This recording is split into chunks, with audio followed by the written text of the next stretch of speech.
ನಟ ದರ್ಶನ್ಗೆ ಸುಪ್ರೀಂ ಕೋರ್ಟ್ನಿಂದ ತಾತ್ಕಾಲಿಕ ರಿಲೀಫ್ ಅನ್ನ ನೀಡಲಾಗಿದೆ. ರಿಲೀಫ್ ಬೆನ್ನಲ್ಲೇ ನಟ ದರ್ಶನ್ಗೆ ಸಿಂಘ್ವಿ ಶಾಕ್ ಅನ್ನ ನೀಡಿದ್ದಾರೆ. ನಟ ದರ್ಶನ್ಗೆ ಸುಪ್ರೀಂ ಕೋರ್ಟ್ನಿಂದ ತಾತ್ಕಾಲಿಕ ರಿಲೀಫ್ ನೀಡಲಾಗಿದೆ. ರಿಲೀಫ್ ಬೆನ್ನಲ್ಲೇ ನಟ ದರ್ಶನ್ಗೆ ಅಭಿಷೇಕ್ ಮನು ಸಿಂಘ್ವಿ ಶಾಕ್ ಅನ್ನ ನೀಡಿದ್ದಾರೆ. ದರ್ಶನ್ ಪರ ವಾದವನ್ನ ಮಾಡಲಿರಲು ಸಿಂಘ್ವಿ ನಿರ್ಧಾರವನ್ನ ಕೈಗೊಂಡಿದ್ದಾರೆ. ನಟನ ಪರ ವಕಾಲತ್ತು ವಹಿಸಲಿರುವ ಕಪಿಲ್ ಸಿಬಲ್ ರವರು ನಟ ದರ್ಶನ್ಗೆ ಸುಪ್ರೀಂ ಕೋರ್ಟ್ನಿಂದ ಇದೀಗ ತಾತ್ಕಾಲಿಕ ರಿಲೀಫ್ ಕೂಡ ಸಿಕ್ಕಿದೆ. ರಿಲೀಫ್ ಬೆನ್ನಲ್ಲೇ ನಟ ದರ್ಶನ್ಗೆ ಅಭಿಷೇಕ್ ಮನು ಸಿಂಘ್ವಿ ಶಾಕ್ ಅನ್ನ ನೀಡಿದ್ದಾರೆ. ದರ್ಶನ್ ಪರ ವಾದ ಮಾಡದಿರಲು ಸಿಂಘ್ವಿ ಇದೀಗ ನಿರ್ಧಾರವನ್ನ ಕೂಡ ಕೈಗೊಂಡಿದ್ದಾರೆ. ನಟನ ಪರ ವಕಾಲತ್ತನ್ನ ಕೂಡ ವಹಿಸಿದ್ರು. ಇದೀಗ ಅವರು ದೂರ ಉಳಿದಿರೋದ್ರಿಂದ ಕಪಿಲ್ ಸಿಬಲ್ ರವರು ದರ್ಶನ್ ಪರ ಇದೀಗ ವಕಾಲತ್ತನ್ನು ವಹಿಸಿದ್ದಾರೆ. ಇನ್ನು ಪವಿತ್ರ ಗೌಡಗೆ ಅಶ್ಲೀಲ ಮೆಸೇಜ್ ಅನ್ನ ಕಳಿಸ್ತಾ ಇದ್ದ ಎಂಬ ವಿಚಾರಕ್ಕೆ ಸಂಬಂಧಪಟ್ಟಂತೆ ರೇಣುಕಾ ಸ್ವಾಮಿಯನ್ನ ಹತ್ಯೆ ಮಾಡಲಾಗಿತ್ತು. ಅದರಲ್ಲಿ A1 ಆರೋಪಿಯಾಗಿ ಪವಿತ್ರ ಗೌಡ ಇದ್ರೆ A2 ಆರೋಪಿಯಾಗಿ ನಟ ದರ್ಶನ್ ಇದ್ದಾರೆ. ಅದೇ ವಿಚಾರಕ್ಕೆ ಸಂಬಂಧಪಟ್ಟಂತೆ ದರ್ಶನ್ ಪವಿತ್ರ ಗೌಡ ಸೇರಿದಂತೆ 17 ಆರೋಪಿಗಳನ್ನ ಬಂಧಿಸಲಾಗಿತ್ತು. ಇನ್ನು ನಟ ದರ್ಶನ್ಗೆ ಪರಪ್ಪನ ಅಗ್ರಹಾರದಲ್ಲಿ ರಾಜ್ಯಾತಿಥ್ಯವನ್ನ ನೀಡಲಾಗ್ತಿದೆ ಎನ್ನುವ ವಿಚಾರಕ್ಕೆ ಸಂಬಂಧಪಟ್ಟಂತೆ ಆತನನ್ನ ಬಳ್ಳಾರಿ ಜೈಲಿಗೆ ಶಿಫ್ಟ್ ಮಾಡಲಾಗಿತ್ತು. ಅದಾದ ಬಳಿಕ ಮನೆಯೂಟಕ್ಕೆ ಅರ್ಜಿಯನ್ನ ಕೂಡ ಸಲ್ಲಿಸಿದ್ರು.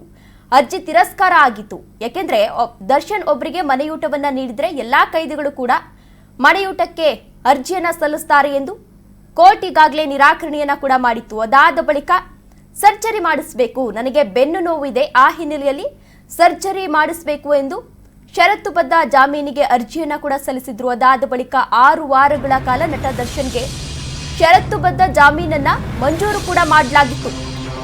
ಸುಪ್ರೀಂ ಪ್ರಶ್ನೆಗೆ ಉತ್ತರಿಸಿದ ರಾಜ್ಯ ಸರ್ಕಾರ ಈಗಾಗಲೇ ಉತ್ತರವನ್ನ ಕೂಡ ನೀಡಿದೆ. ನಟ ದರ್ಶನ್ ಬಂಧನದ ವಿವರಣೆಯನ್ನ ಸಲ್ಲಿಕೆ ಮಾಡಬೇಕು. ಸುಪ್ರೀಂಗೆ ವಿಸ್ತೃತ ಉತ್ತರವನ್ನ ನೀಡಿದೆ ರಾಜ್ಯ ಸರ್ಕಾರ ಕೂಡ. ಜುಲೈ 22ರಂದೇ ನಟನ ಬೇಲ್ ಭವಿಷ್ಯ ತೀರ್ಮಾನವಾಗುತ್ತಾ ಎನ್ನುವ ಪ್ರಶ್ನೆ ಎದುರಾಗ್ತಾ ಇದೆ. ಸರ್ಕಾರದ ಉತ್ತರ ಹಿನ್ನೆಲೆ ನಿರ್ಧಾರ ಕೈಗೊಳ್ಳುವ ಸಾಧ್ಯತೆ ಕೂಡ ಇದೆ. ಈಗಾಗಲೇ ನಟ ದರ್ಶನ್ಗೆ ಸುಪ್ರೀಂ ತಾತ್ಕಾಲಿಕ ರಿಲೀಫ್ ಅನ್ನ ಕೂಡ ನೀಡಿದೆ. ರಿಲೀಫ್ ಬೆನ್ನಲ್ಲೇ ನಟ ದರ್ಶನ್ಗೆ ಅಭಿಷೇಕ್ ಮನು ಸಿಂಘ್ವಿ ಅವರು ಕೂಡ ಈಗಾಗಲೇ ಶಾಕ್ ಅನ್ನ ಕೂಡ ನೀಡಿದ್ದಾರೆ. ದರ್ಶನ್ ಜೈಲು ಭಾಗ್ಯದ ಭವಿಷ್ಯ ಜುಲೈ 22ರಂದು ಇತ್ಯರ್ಥವಾಗಲಿದೆ. ಈ ನಡುವೆ ನಟನ ಪರ ವಕಾಲತ್ತು ವಹಿಸಿದ್ದಂತಹ ಹಿರಿಯ ವಕೀಲ ಅಭಿಷೇಕ್ ಮನು ಸಿಂಘ್ವಿ ಏನಿದ್ರು ಅವರು ಪ್ರಕರಣದಿಂದ ಹಿಂದೆ ಸರಿದಿದ್ದಾರೆ.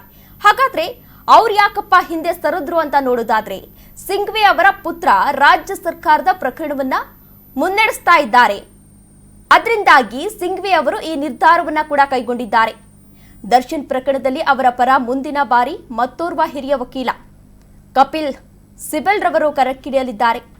ಸಿಂಘ್ವಿಯಿಂದ ತೆರವಾದ ಸ್ಥಾನಕ್ಕೀಗ ಕಪಿಲ್ ಸಿಬಲ್ ರನ್ನ ದರ್ಶನ್ ನೇಮಕವನ್ನ ಕೂಡ ಮಾಡಿಕೊಂಡಿದ್ದಾರೆ. ಈ ನಡುವೆ ದರ್ಶನ್ ಬಂಧನಕ್ಕೆ ಕಾರಣ ಏನು ಅನ್ನೋದನ್ನ ಪ್ರಶ್ನಿಸಿದ್ದಂತಹ ಸುಪ್ರೀಂ ಕೋರ್ಟ್ಗೆ ರಾಜ್ಯ ಸರ್ಕಾರ ಇದೀಗ ಸಂಪೂರ್ಣ ವಿವರಣೆಯನ್ನ ಕೂಡ ನೀಡಿದೆ.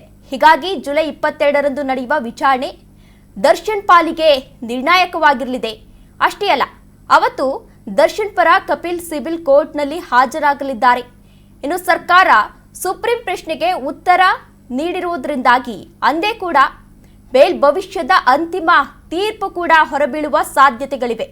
ಅವತ್ತು ದರ್ಶನ್ಗೆ ನಿಜವಾಗ್ಲೂ ಬೇಲ್ ಸಿಗುತ್ತಾ ಇಲ್ವಾ ಎನ್ನುವ ಪ್ರಶ್ನೆ ಇದೇ ಸಂದರ್ಭದಲ್ಲಿ ಇದೀಗ ಎದುರಾಗ್ತಾ ಇದೆ.